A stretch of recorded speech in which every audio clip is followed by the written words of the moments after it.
మీరు కొనే బంగారం అసలుదేనా? కాకి బంగారంతో ఖర్చయిపోతున్నారా? కేడియం ఉన్నంత మాత్రాన కల్తీ లేనట్టేనా? క్యారెట్ల లెక్కేంటి? ప్యూరిటీ లుక్కేంటి? తరుగు మజూరీ మాటల మర్మమేంటి? ధర్మకాటాలో ధర్మం ఎంత ఉంది? నగ వెనుక తెలియని దగా ఉందా? మాయా బంగారు లోకంలో ఏం జరుగుతోంది? జనరల్గా అందరికీ తెలిసింది 24 క్యారెట్లు, అది బిస్కెట్ అంటే మేలిమి బంగారం. 22 క్యారెట్లు, ఇది నగల్లో ఉంటుంది. ఇవే కాకుండా 20 క్యారెట్లు కూడా ఉంటాయి. 18, 16, 14 క్యారెట్లు కూడా ఉంటాయి. అసలేంటి ఈ క్యారెట్స్? వాటి లెక్కేంటి? పత్రమేంటి? బంగారం విషయంలో క్యారెట్ అనేది స్వచ్ఛతకు నిదర్శనం. క్యారెట్ వాల్యూ పెరిగే కొద్దీ బంగారం స్వచ్ఛత పెరుగుతుంది. ఫలితంగా ధర కూడా ఎక్కువగా ఉంటుంది. ప్యూరిటీ ఆధారంగా బంగారంలో కొన్ని రకాలుంటాయి. 24 క్యారెట్స్, 23 క్యారెట్స్, 22 క్యారెట్స్, 20, 18, 14 క్యారెట్స్గా దీన్ని విభజించారు. ఇందులో 22, 18, 14 క్యారెట్స్ బంగారాన్ని ఆభరణాల తయారీలో వాడుతూ ఉంటారు. 99.5 ప్యూర్ గోల్డ్తో ఆర్నమెంట్స్ తయారు చేయడం సాధ్యం కాదు. అందులో స్ట్రెంగ్త్ అంటే పట్టు కోసం ఇంప్యూరిటీస్, ఇతరత్రా ఖనిజాలు కలుపుతారు. 99.5 ప్యూరిటీ ఉండే బంగారాన్ని 24 క్యారెట్ల బంగారంగా పరిగణిస్తారు. అంటే 1000 మిల్లీగ్రాముల మిశ్రమంలో 995 అంటే 99.5% బంగారం ఉంటే దాన్ని ప్యూర్ గోల్డ్గా చెప్తూ ఉంటారు. అదే 95.8 ఉంటే 23 క్యారెట్లుగాను, 91.6 ఉంటే 22 క్యారెట్స్ గాను, 833 ఉంటే 20 క్యారెట్లుగాను, 750 ఉంటే 18 క్యారెట్లుగాను చెప్తూ ఉంటారు. ఇంప్యూరిటీ కలిపిన తర్వాత బంగారం ఎంత శాతం ఉంది అనేది కీలకం. ముద్ద బంగారాన్ని ఒక వస్తువు రూపంలో మార్చాలంటే 8 కాపర్ మిక్స్ చేస్తే 92% గోల్డ్ ఉంటుంది. దాన్ని 22 క్యారెట్లు అంటాం. 20 క్యారెట్లతో కూడా తయారు చేస్తూ ఉంటారు. దాంట్లో 16% కాపర్ మిక్స్ అవుతూ ఉంటుంది. జనరల్గా 24 క్యారెట్ బంగారం అంటే ప్యూర్ గోల్డ్. 100% బంగారం ఉన్నదాన్ని 24 క్యారెట్ గోల్డ్ అంటారు. 999.9 దాన్ని ప్యూర్ గోల్డ్. అది ఆర్నమెంట్ వస్తువు రూపకంగా ఒక నెక్లెస్ గానో, ఒక ఉంగరం గానో, ఒక చైన్ గానో దాన్ని మార్చినప్పుడు అందులో 8% కాపర్ మిక్స్ చేస్తారు. 8% కాపర్ మిక్స్ అయ్యి 92% ప్యూర్ గోల్డ్ ఉన్నదాన్ని 22 క్యారెట్ గోల్డ్ అంటారు. 22 క్యారెట్ అంటే 92% ప్యూర్ గోల్డ్ ఉంటుంది అందులో. దాంతోటే ఆభరణం తయారవుతుంది. జనరల్గా ఈ తయారు చేసే ఆర్నమెంట్లు 22 క్యారెట్ తోటి తయారు చేస్తారు, 20 క్యారెట్ తోటి కూడా తయారు చేస్తారు. ఆ 20 క్యారెట్ తోటి తయారు చేసి ఉంటే అందులో 16% కాపర్ మిక్స్ ఉంటుంది. కాపర్, సిల్వర్ దానికి సంబంధించిన మిక్స్ ఉంటుంది. ప్యూర్ గోల్డ్ పర్సెంటేజ్ తగ్గుతుంది. 92 అన్నది ఇంకా 8% తగ్గుతుంది.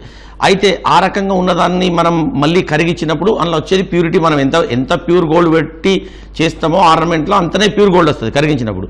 నిజానికి ప్యూర్ బంగారంతో ఏ వస్తువు ఆభరణం తయారవుతుంది. ఈ ప్రాసెస్ వెనకటి కాలం నుంచి నేటి వరకు ఒక్కొక్కరు ఒక్కో స్టైల్లో చేసేవారు. గతంలో ఆభరణాన్ని టంకాతో అతికేవాళ్ళు. అంటే వెండి, రాగి, బంగారాన్ని సమపాళ్లలో కరిగించి అతికించేవాళ్ళు. అలాంటి పసిడిని కరిగిస్తే టంకాన్ని బట్టి తరుగుపోతూ ఉంటుంది. ఇప్పుడు టంకం ప్లేస్లో కేడియం వచ్చింది. అంటే కాడ్మియం, దానితో అతుకుతున్నారు. అయితే దాని మూలంగా రాను రాను జనం ఆరోగ్యంపై దుష్ప్రభావం పడింది. ముఖ్యంగా స్కిన్ ఎలర్జీ, క్యాన్సర్ లాంటివి వచ్చేవి. దాంతో కేంద్రం కేడియంని బ్యాన్ చేసింది. ఇప్పుడు జింక్ అనే మెటల్తో ఆర్నమెంట్స్ జాయిన్ చేస్తున్నారు. బంగారం 92%, అతుకు కూడా 92%. ఇప్పుడు జింక్ అనే ఒక మెటల్తో అంటే 916 బంగారం మనం కూడుకుంటాము, 92 కూడుతామండి. అదే బంగారంలో జింకు, రాగి, వెండి వేసే ప్లేస్లో జింక్ అనే మెటల్ వేయడం మూలంగా మనం పెట్టే బంగారం 92% ఉంటుంది, అతుకు కూడా 92% ఉంటుంది. సో ఈ ఒక వస్తువు తయారవ్వాలంటే ఒక 5, 6, 7, 8 మంది స్వర్ణకారుల దగ్గరికి చేతులు మారుతూ ఉంటే ఆ ప్రతి స్వర్ణకారు దగ్గర కొద్దిగా తరుగు అనేది ఉంటుంది ప్రతి ఒక్కరికి చేసినందుకు గాను. ఇకపోతే డైమండ్ జ్యువెలరీని 18 క్యారెట్స్తో తయారు చేస్తారు. అంటే అందులో 75% మాత్రమే బంగారం ఉంటుంది. ఉదాహరణకు 10 గ్రాముల బంగారంలో 7.5 గ్రాముల బంగారం మాత్రమే ఉంటుంది. మిగిలినవి కాపర్, సిల్వర్ మిక్స్ అవుతాయి. ఎందుకంటే అందులో అమర్చే డైమండ్స్ గట్టిగా ఉండాలి. అందుకే మిక్సింగ్ పర్సెంటేజ్ పెరుగుతుంది. జనరల్గా డైమండ్ జ్యువెలరీ ఉంటుంది.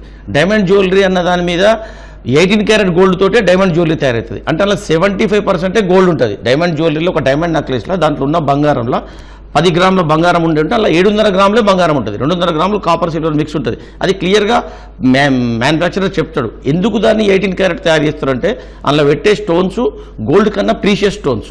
గోల్డ్ కన్నా ఎన్నో రేట్లో ఎక్కువ విలువ డైమండ్ ఉంటుంది కాబట్టి అది హార్డ్గా ఉండాలి, గట్టిగా పట్టుకోవాలి కాబట్టి దాన్ని 18 క్యారెట్ అనేది తయారు చేస్తారు. ఆ రకంగా 18 క్యారెట్ కానీ 20 క్యారెట్ కానీ 22 క్యారెట్ కానీ మేకర్స్ క్లియర్గా చెప్పి అమ్ముతారు, మనం దాన్ని చూసి కొనుక్కోవాలి. ఇక 14 క్యారెట్స్ బంగారం చూస్తే 58.3% గోల్డ్ ఉంటుంది, 41.7% ఇతర మెటల్స్ ఉంటాయి. దీనికి మన్నిక ఎక్కువే కానీ ధర తక్కువ. మార్కెట్లో 10 క్యారెట్లు 9 క్యారెట్ల బంగారం కూడా లభ్యమవుతోంది. బంగారం స్వచ్ఛతను, ఫైన్నెస్, దాని రంగును బట్టి గుర్తించొచ్చు. 24 క్యారెట్ల బంగారం మెరుస్తూ ఉంటుంది. 22 క్యారెట్ల బంగారం మెరుపు కాస్త తక్కువగా ఉండటంతో పాటు డార్కిష్గా ఉంటుంది. ఇతర లోహాలు కలిసే కొద్దీ బంగారం రంగు మారుతూ ఉంటుంది. వైట్ గోల్డ్లో నికెల్ ఎక్కువగా ఉంటుంది. ఈవెన్ బిస్కెట్ల విషయంలోనూ అంత గుడ్డిగా నమ్మొద్దు. 22 క్యారెట్లను 24 క్యారెట్లుగా ముద్రించి అమ్మేస్తూ ఉంటారు. అలాంటి మోసాలు కూడా తరచూ జరుగుతూ ఉంటాయి. ఒక్కో బిస్కెట్ మీద 15 నుంచి 20 వేలు మిగులుతాయి. ఇలాంటి మోసాలకు చిన్నా చితకా పట్టణాల జ్యువెలరీ షాప్ వాళ్ళు కూడా మోసపోతూ ఉంటారు. ఆ హైదరాబాద్లో ఏం చేస్తారంటే వాడు తయారు చేసి ఈ దీనికి ఒక రేట్ అనేది తక్కువ రేట్తోనే వాడు అమ్ముతాడు. యాక్చువల్లీ వాడు అది ఎవరైతే బిస్కెట్లు ఎవరు అమ్ముతారో ఇక్కడ ఆ రేట్లు తక్కువ రేట్తో కొనేసి ఈ ఎక్కువ రేట్తోని కామన్గా ప్యూర్ రేట్ ఎంత ఉందో ఆ రేట్తో అమ్ముతారు. లిటరల్గా ఏమైతే బిస్కెట్కు 15,000, 20,000, 25,000 రూపాయలు డిఫరెన్స్ వస్తుంది అట్లా చేస్తే. అట్లా యాక్చువల్లీ అట్లా చేయొద్దు, అట్లా చేయొద్దు. అట్లా కానీ జరుగుతుంది, అట్లాంటి మోసాలు జరుగుతున్నాయి. నేను యాక్చువల్లీ ఏంటంటే నేను గోల్డ్ వరకు చేయిస్తాను, నేను గోల్డ్ అమ్మను. యాక్చువల్గా నేనే గోల్డ్ కోసం నేను ఒక షాప్లో నేను బిస్కెట్ తీసుకున్నా, అది నాకే జరిగింది. అది ఒక జ్యువెలరీ షాప్ వానికి ఇట్లా జరిగింది అంటే సామాన్యులకు పరిస్థితి ఏంది? బంగారంలో ఇలా రకరకాల మోసాలు జరుగుతూ ఉంటాయి. టెక్నికల్ విషయాలేవీ తెలియని గ్రామీణ ప్రాంత ప్రజలు తరచూ మోసపోతూ ఉంటారు. గత కాలంలో ఆస్థాన స్వర్ణకారులు ఉండేవారు. వాళ్ల మీద నమ్మకంతో నగా నట్రా చేయించుకునేవాళ్లం. ఇప్పుడంతా కార్పొరేట్ మాయాజాలమే. మెరిసేదంతా బంగారం కాదు, మార్కులున్నవన్నీ మేలిమి కాదు.